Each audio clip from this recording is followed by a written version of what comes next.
Cybersecurity includes offensive security and defensive security. Offensive can be linked with the red color and red team. Defensive can be linked with the blue color and blue team. In short, offensive security is the process of breaking into computer systems, exploiting software bugs, and finding loopholes in applications to gain unauthorized access to them. What careers are there? Penetration tester, responsible for testing technology products for finding exploitable security vulnerabilities. Red teamer, plays the role of an adversary attacking an organization and providing feedback from an enemy's perspective. Security engineer, design, monitor, and maintain security controls, networks, and systems to help prevent cyber attacks. Defensive security is somewhat the opposite of offensive security. Defensive security is the process of protecting an organization's network and computer systems by analyzing and securing any potential digital threats.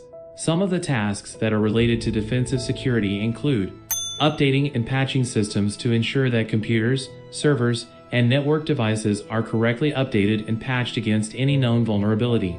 What careers are there? Digital forensics. Forensics is the application of science to investigate crimes.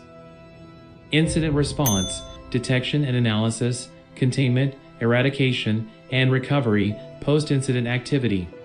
After successful recovery, a report is produced, and the learned lesson is shared to prevent similar future incidents.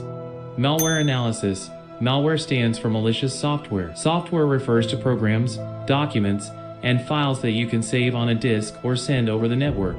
Malware includes many types, such as viruses, Trojan horse, and ransomware. This was highly inspired by tryhackme.com. I'll leave its link in the description. You will get $5 to spend them on premium for free, and it'll help me. Thank you. If you are interested in cybersecurity, subscribe, as you do not want to miss the video where we go into detail on offensive and defensive security with practical examples that you can try for yourself. See you in the next one.